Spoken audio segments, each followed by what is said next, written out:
ओम श्री गणेशाय नमः। दुर्गा लक्ष्मी सरस्वती काली महाकाली भद्रकाली माताए नमः। शंकर जी कहते हैं कमला नने, हे दुर्गा साध्वी भगवती दुर्गा प्रसन्न प्रसन्न प्रसन्न प्रसन्न भवती। ओम सती साध्वी भवप्रिय भवानी भवमोचिनी आर्या दुर्गा जया आद्या त्रिनेत्रा शूलधारिणी पिनाकस्तनी चित्रा चंद्रघंटा महातपा मनोबुद्धि अहंकारा चित्ती रूपा चित्ती चिते सर्वमंत्रमयी सत्या सत्यानंद स्वरूपिणी अनंता भवानी भव्या अभव्या सद्गति शांभवी शिवप्रिया चितना चिंता रत्नप्रिया रत्नप्रिया सदा सद्गति सर्वविद्या दक्ष कन्या यक्ष दक्ष विनाशिनी अपर्णा अनेक वर्णा पाटला पाटलावती पाटांबर परिधाना कमल मंजल रंजनी अमोद विक्रमा क्रूरा सुर सुंदरी वन सुंदरी मातंग मुनि पूजिता ब्राह्मी माहेश्वरी चंद्री कौमारी वैष्णवी चामुंडा वाराही लक्ष्मी पुरुषाकृति विमला उत्कर्षिका ग्रह ज्ञाना क्रिया नित्या बुद्धिदा बहुल प्रेम प्रेमान सर्वान्वान निशमुषमार्ति महिषासुरमर्दनी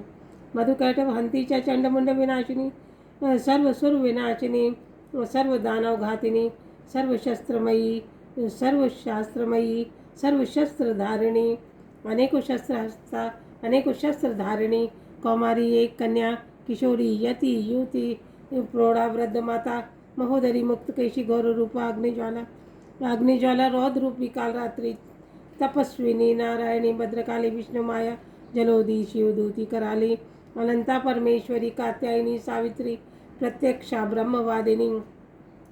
हे दुर्गा हे लक्ष्मी सरस्वती काली महाकाली भद्रकाली माताए नमः। अम्बे जगदम्बे अष्टभुजे तु जगदम्बे अष्टभुजे तु जगदम्बे। हे माँ रक्षा करो करुणा करो कृपा करो शोभा करो। हे दुर्गा लक्ष्मी सरस्वती काली महाकाली भद्रकाली माताए नमः। नमस्ते अस्तु महामाया श्रीपीठे सुरपूजिते शंख चक्र गदा हस्ते श्री महालक्ष्मी नमोस्तुते। नमस्ते गरुड़ारूढ़े कोलासुर भयंकरी सर पापहरे महालक्ष्मी नमोस्तुते। श्वेतांबर धरा देवी नाना अलंकार विभूषिते जगत स्थित जगन माता महालक्ष्मी नमोस्तुते। हे दुर्गा हे लक्ष्मी सरस्वती काली महाकाली भद्रकाली माताय नमः। राज्यं प्राप्नोति सर्वदा धनधान समन्विता महाशत्रु विनाशयते महापाप विनाशयते नित्यं प्रसन्नं वरदं शुभम। जगदम्बा के श्री अंगों की कांति उदय काल के सहस्त्रों सूर्य के समान वे लाल रेशम की साड़ी को पहने हुए हैं और गले में मुंडमाला शोभा पा रही है। दोनों स्तनों पर चंदन का लेप किया हुआ है। वे अपने कर कमलों में जपमालिका विद्या और अभयवर मुद्रा को धारण किए हुए तीनों नेत्रों में सुशोभित मुखारविंद बड़ी शोभा पा रहा है और उनके मस्तक पर चंद्रमा के साथ साथ रत्नमय मुकुट भी बंधा हुआ है। वे कमल के आसन पर विराजमान है। ऐसी देवी को मैं भक्ति पूर्वक प्रणाम करता हूँ। आज चतुर्थ दिन है और आज कुष्मांडा माता की पूजा है। माता का वर्ण स्वर्ण के समान है और माता को पीत वस्त्र पसंद है और माँ उन्हें पसंद करती हैं, साथ ही साथ धारण करती हैं और स्वर्ण के समान तपे हुए उनके रूप में सौंदर्य के साथ साथ स्वास्थ्य वर्धन भी है। तो ऐसी माता धन धान ऐश्वर्य सुख संपदा और शांति सद्बुद्धि के साथ में स्वास्थ्य और आरोग्य भी प्रदान करती हैं। ऐसी कुष्मांडा माता को मैं प्रणाम करता हूँ। कुष्मांडा माता को सफ़ेद कुमड़े का भोग लगाया जाता है, बलि भी दी जाती है और इस प्रकार माता प्रसन्न होकर भक्तिपूर्वक अपने भक्तों की मनवांछित फल प्रदान करती हैं। ऋषि कहते हैं दैत्यों की सेना को इस प्रकार तहस नहस होता देख करके महादैत्य सेनापति चिक्षुर क्रोध में भर करके अंबिका के साथ युद्ध करने के लिए आ गया है और असुर रणभूमि में देवी के ऊपर से इस प्रकार बाणों की वर्षा करने लगे जैसे कि मेरुगिरी शिखर पर पानी की धार बह रही हो। देवी ने अपने बाणों से अनायास ही उन्हें काट दिया तथा घोड़े और सारथियों को मार डाला। साथ ही उनके धनुष तथा अत्यंत ऊंची ध्वजा को तत्काल काट के गिरा दिया और धनुष के कट जाने पर और उसके श्रीअंगों को बाणों से बीत डाला और धनुष रथ तथा घोड़े सारथी नष्ट हो जाने पर असुर ढाल तलवार और देवी की ओर दौड़ा तीखी धार वाली तलवार से उसे सिंह के मस्तक पर चोट करके देवी भी बाईं भुजा में बड़े वेग से प्रहार करा।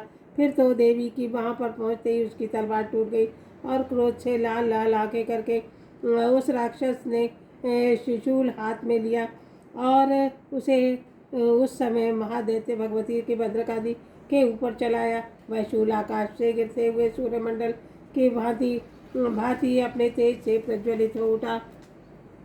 उस शूल को अपनी ओर आते देख करके देवी ने शूल से प्रहार करा और राक्षस के शूल के सैकड़ों टुकड़े हो गए। इस प्रकार महादैत्य चिक्षुर की धज्जियां उड़ गईं और प्राणों से हाथ धो बैठा। महिषासुर के सेनापति महापराक्रमी चिक्षुर के मारे जाने पर देवताओं को पीड़ा देने वाला चामर हाथी पर चढ़कर आया तथा देवी के ऊपर शक्ति का प्रहार करा, किंतु जगदम्बा ने उसे हुंकार किया हाथ से और निष्प्रभ कर दिया और पृथ्वी पर गिरा दिया।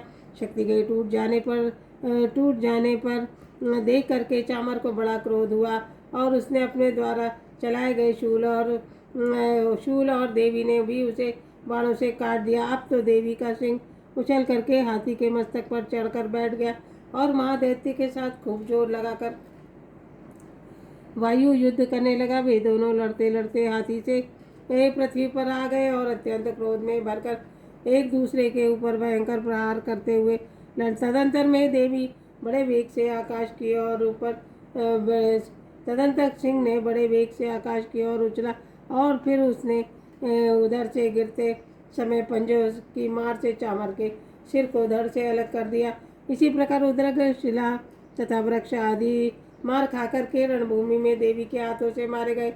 कराल के भी दांतों से, मुक्कों से, थप्पड़ों से की चोट से धाराशाही हो गए। क्रोध में भरी हुई देवी गदा की चोट से उद्यत का कचुमर निकाल दिया। बिंदीपाल से वाशकल तथा बाणों से ताब्र और अंधक को मौत के घाट उतार दिया। तीन नेत्रों वाली परमेश्वरी त्रिशूल से उदग्र और उग्रवीर तथा हनु नामक महादैत्यों को मार डाला। तलवार की चोट से विडाल के मस्तक धड़ से अलग काट गिराया। दुर्धर और दुर्मुख दोनों को अपने बाणों से यमलोक को भेज दिया। इस प्रकार अपनी सेना का संहार होता हुआ देख करके महिषासुर ने भैंसे का रूप धारण कर लिया तथा देवी के गणों को त्रास देना आरंभ कर दिया। किन्हीं को तूतन से, किन्हीं को खुरों से प्रहार करने लगा और उन्हें चोट पहुंचा करके सिंगों से विदीर्ण करके कुछ गणों को बड़े वेग से सिंहनाद से, कुछ को चक्कर देकर, किसी को निष्प्रभ और वायु के झोंके से धाराशाही कर दिया। इस प्रकार गणों की सेना को गिरा करके असुर महादेवी के सिंह को मारने के लिए झपट पड़ा। अब तो जगदम्बा को बड़ा क्रोध हुआ और उधर पराक्रमी महिषासुर भी क्रोध से भर करके धरती को खुरों से खोदने लगा। अपने सिंह से ऊंचे ऊंचे पर्वतों को उठा करके फेंकने लगा, गर्जन करने लगा। बड़े वेग से चक्कर देने के कारण पृथ्वी क्षुब्ध होकर फटने लगी और उसकी पूंछ की टंकार से समुद्र भी सब तरफ से पृथ्वी को डुबाने लगे। इस प्रकार सिंहों से आहत होकर विदीर्ण और बादलों के टुकड़े विदीर्ण हो गए तथा उसमें श्वास की प्रचंड वायु से उड़ते हुए सैकड़ों पर्वत आकाश से गिरने लगे।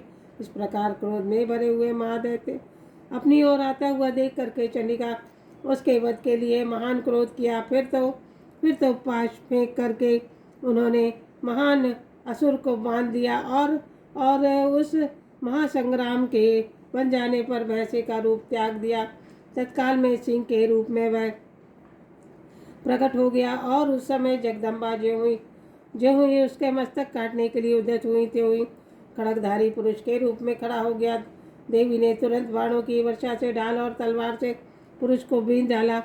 इतने में महान गजराज के रूप में परिणित हो गया और अपनी सूंड से देवी के विशाल सिंह को खींचने लगा और गर्जन करने लगा। खींचते समय देवी की ने तलवार से उसकी सूंड को काट दिया।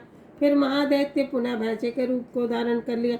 पहले की भांति ही प्राणियों को, तीनों लोगों को व्याकुल करने लगा और इस प्रकार क्रोध में भरी हुई जगदम्बा बारंबार मधु का पान करने लगी।